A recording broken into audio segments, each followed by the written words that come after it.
ഇപ്പോൾ ഉത്സവകാലങ്ങളല്ലേ, അമ്പലത്തിൽ നിന്ന് അവലും മലരും ഒക്കെ കിട്ടും. അതൊക്കെ പാഴാക്കി കളയാതെ അതുകൊണ്ട് നമുക്ക് നല്ലൊരു ഡ്രിങ്ക് ഉണ്ടാക്കാം. അതെങ്ങനെയാണെന്ന് നോക്കാം. അതിനായിട്ട് 3 രസകദളിപ്പഴമാണ് കേട്ടോ എടുത്തിട്ടുള്ളത്. 3 രസകദളിപ്പഴം തോലൊക്കെ കളഞ്ഞ് എടുക്കാമേ. ഇനി ഈ പഴത്തിലേക്ക് ചേർത്ത് കൊടുക്കാൻ പോകുന്നത് ബൂസ്റ്റാണ് കേട്ടോ. ഞാൻ 5 രൂപയുടെ 2 കവർ ബൂസ്റ്റ് എടുത്തിട്ടുണ്ട്.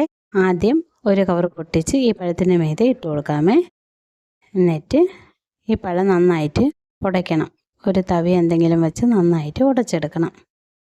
ഉടച്ച് തന്നെ എടുക്കണം കേട്ടോ. മിക്സിയിലിട്ട് അടിച്ചൊന്നും എടുക്കരുത്, ഉടച്ച് തന്നെ എടുക്കണം.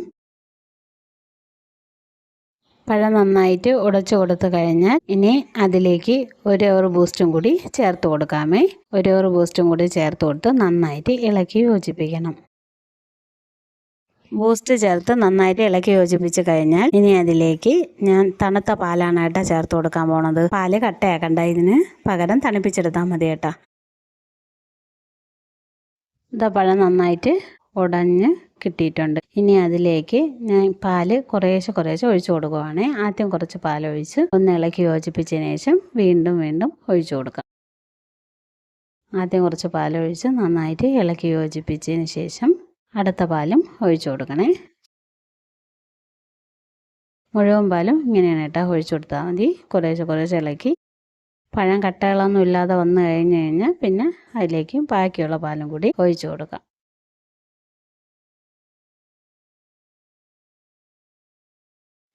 ബാക്കിയുള്ള പാലും കൂടി ഒഴിച്ചു കൊടുത്ത് അതിലേക്ക് കുറച്ച് പഞ്ചസാരയും കൂടെ ചേർത്ത് കൊടുത്ത് നന്നായിട്ട് ഇളക്കി യോജിപ്പിക്കണം. മധുരം കുറവായിരുന്നു കേട്ടോ, അതുകൊണ്ട് ഞാൻ കുറച്ച് പഞ്ചസാര 1 ടീസ്പൂണോളം മാത്രമേ ചേർത്ത് കൊടുത്തിട്ടുള്ളൂ കേട്ടോ. ചേർത്ത് കൊടുത്ത് നന്നായിട്ട് ഇളക്കി യോജിപ്പിച്ച് അതൊന്ന് ഫ്രിഡ്ജിൽ വെച്ചിരിക്കാമേ. ഇത് തണുക്കുന്ന സമയത്തേക്കും ഡ്രിങ്കിന് ആവശ്യമായിട്ടുള്ള സാധനങ്ങളൊന്ന് ചൂടാക്കിയെടുക്കാം. ആദ്യം കുറച്ച് കപ്പലണ്ടിയാണ് കേട്ടോ, ചെറുതായിട്ടൊന്ന് ചൂടാക്കിയെടുക്കണം. അധികം മൂത്തൊന്നും വേണ്ട, ചെറുതായിട്ടൊന്ന് ചൂടായി കിട്ടിയാൽ മതിയേ. ഒരു ചെറിയ മണം വരുമ്പോൾ തന്നെ ഇത് മാറ്റി വയ്ക്കാം. കപ്പലണ്ടി റെഡിയായി കഴിഞ്ഞാൽ അതിനെ വേറൊരു പാത്രത്തിലോട്ട് മാറ്റി വെച്ചിട്ട് അതേ പാനിൽ തന്നെ കുറച്ച് നെയ്യ് ഒഴിച്ച് അവലും മലരും കൂടി ചേർത്ത് ഒന്ന് വറുത്തെടുക്കാം.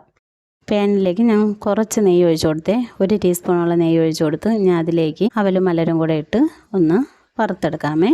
നമ്മൾ കൈ കൊണ്ട് തൊട്ട് നോക്കി ഒടിഞ്ഞു വരണം, ആ ഒരു പരുവം ആവുന്നത് വരെ വറുത്തെടുക്കാമേ. കുറച്ച് ബ്രൗൺ നിറം വേണമെങ്കിൽ ആക്കിയെടുക്കാം, കരിഞ്ഞു പോകാതെ ശ്രദ്ധിച്ചാൽ മാത്രം മതി. ഞാൻ പിന്നെ ഈ ഒരു പരുവായപ്പോഴേ എടുത്തേട്ടാ, ചെറിയൊരു ബ്രൗൺ നിറമായപ്പോഴേ എടുത്ത് ഇതാ ഫ്രിഡ്ജിനകത്തിരുന്ന് നമ്മൾ നേരത്തെ റെഡിയാക്കി വെച്ചിരുന്ന പഴത്തിൻ്റെയും പാലിൻ്റെയും മിക്സും പുറത്തെടുത്തിട്ടുണ്ട്. ഇനി ഇത് സെർവ് ചെയ്യാനുള്ള ഗ്ലാസ് എടുത്തിട്ട് അതിനകത്ത് ആദ്യം കുറച്ച് കപ്പലണ്ടി ഇട്ട് കൊടുക്കാം. 2 ഗ്ലാസ്സിലും ഓരോ സ്പൂൺ വീതം വറുത്ത് വെച്ചിരുന്ന കപ്പലണ്ടി ഇട്ട് കൊടുക്കാം. പിന്നെ കപ്പലണ്ടിയും അതുപോലെ തന്നെ അവലും മലരും ഇട്ട് കൊടുക്കുന്നതിന് പ്രത്യേകിച്ച് കണക്കൊന്നുമില്ല കേട്ടോ. നമുക്ക് ഇഷ്ടമുള്ള അളവിൽ ഇട്ട് കൊടുക്കാം. നമുക്ക് എത്രയാണോ വേണ്ടത് അത്രയും അളവിൽ ഇട്ട് കൊടുക്കാം. എന്നിട്ട് അടുത്ത് അവലും മലരും ഇട്ട് കൊടുക്കുകയാണേ. അതും ഞാൻ 1.5 സ്പൂൺ വീതം ഇട്ട് കൊടുത്തേ കേട്ടോ ഓരോ ഗ്ലാസ്സിലും. ഇത് നമ്മൾ ആദ്യം പാല് റെഡിയാക്കിയതിന് ശേഷം മാത്രം ഇത് വറുത്തെടുക്കണേ. കാരണം ഇത് വറുത്തെടുത്ത് കഴിഞ്ഞാൽ പാലിൽ കൂടെ ഇതേപോലെ ഒഴിച്ച് അപ്പോഴേ തന്നെ കുടിക്കണം കേട്ടോ.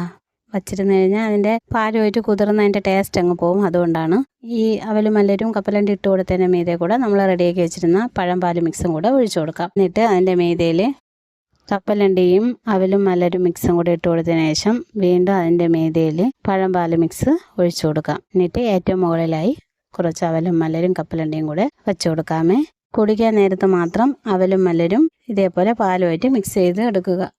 അവലും മലരും വറുത്ത് വെച്ചത് മിച്ചം ഉണ്ടെങ്കിൽ നമ്മളൊരു പ്ലാസ്റ്റിക് കുപ്പിയിലാക്കി വെച്ചാൽ മതി കേട്ടോ. അല്ലെങ്കിൽ ഇതുപോലെ കഴിക്കാൻ നേരത്ത് മാത്രം വറുത്തെടുത്താലും മതി. ഞാൻ അങ്ങനെയാണ് കേട്ടോ ചെയ്യണത്.